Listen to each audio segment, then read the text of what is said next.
ভাই আমাদেরকে 1 কেজি আম দেন তো। ঠিক আছে স্যার, দিতাছি। ঠিক আছে ভাই, এইখান থেকে ভালো দেখে 1 কেজি আম দেন। ঠিক আছে স্যার, আমি ভালো ভালো দেখা দিতাছি।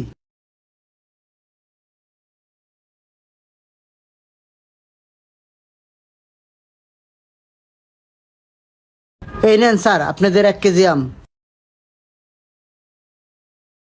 আচ্ছা ভাই, আপনার আমের দাম কত? স্যার 200 টাকা। 200 টাকা মানে? আপনি কি বলতেছেন? আপনি কি পাগল হয়ে গেছেন? না, পাগল হব কেন, আমের দাম 200 টাকা। আরে ওই ছেলে তো বেনগাড়িতে আম বেচতেছে 150 টাকা করে, আপনি 200 টাকা রাখবেন কেন? স্যার কি করব বলেন, বাজারে তো আমের দাম অনেক বেশি, আমাদের তো বেশি দাম দিয়ে আম কিনে আনতে হয়, সেই জন্য আমাদের একটু বেশি দামে বেচতে হয়।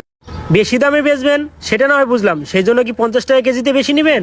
স্যার আমি তো আপনার থেকে আমের দাম বেশি নেই। শুনেন, আমি আপনাকে 150 টাকা থেকে 1 টাকা বেশি দিতে পারবো না। আমরা আম আজকে থেকে নতুন কিনি না, বিগত 4-5 বছর ধরে আমি এলাকায় বসবাস করতেছি, আর সামনে একটা অফিস আছে, ওটাই আমি চাকরি করি। স্যার আপনিই তো বললেন 4-5 বছর ধরে একটা অফিসে চাকরি করেন, নিশ্চয়ই প্রতি বছর আপনার স্যালারি বাড়তেছে। হ্যাঁ, প্রতি বছরে বছরে আমার স্যালারি বাড়ে, কিন্তু আমের সাথে আমার স্যালারির সম্পর্ক কি? স্যার প্রতি বছরে যদি আপনার স্যালারি বাড়ে, তাহলে তো নিত্য পণ্যর দাম আরো বেড়ে যায়। দেখেন স্যার, সবকিছুর দাম বেশি, আমি তো আপনার কাছে তেমন বেশি দাম চাই নাই। আপনার যদি টাকা পয়সা এত বেশি নিতে ইচ্ছা করে, তাহলে আপনি আম বিক্রি করেন কেন? আপনি চাকরি নিতেই পারেন। হ্যালো, আরে আপনাকে তো আমি বলছি হিন্দি ভাষায় কথা বলতে পারি না আমি ভাইয়াদের সাথে, বলছি না হিন্দি ভাষায় ভাইয়াদের সাথে আমি মিট করতে পারবো না। স্যার এই আপনি ওনাকে ডাকতেছেন কেন? দেখতেছেন না উনি অফিসের কাছে ইম্পর্টেন্ট কথা বলতেছে? আমি হিন্দিতে ট্রান্সলেশন করতে পারি না। স্যার 1 মিনিট একটু আমার কথা শুনবেন। আরে কি হয়েছে বলেন তো, আপনি বারবার বিরক্ত করতেছেন কেন?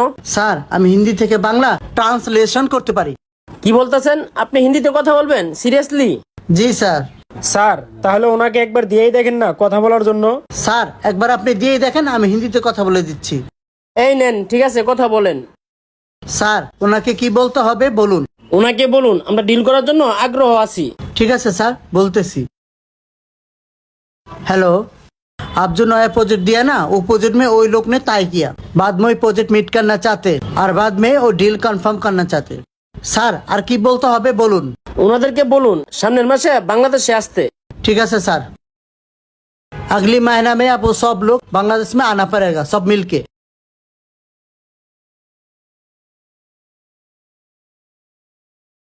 স্যার এই নেন ফোন, ওনাদেরকে আমি বলে দিয়েছি। স্যার আপনার ডিলটা উনি কনফার্ম করেছে, তারা সামনের মাসে বাংলাদেশে আসবে। ভাই আমি একটা জিনিস বুঝলাম না, আপনি এত সুন্দর করে হিন্দিতে কথা বলেন কিভাবে? স্যার আমি ইংলিশ মিডিয়ামে অনার্স কমপ্লিট করেছি, যখন আমার বাবা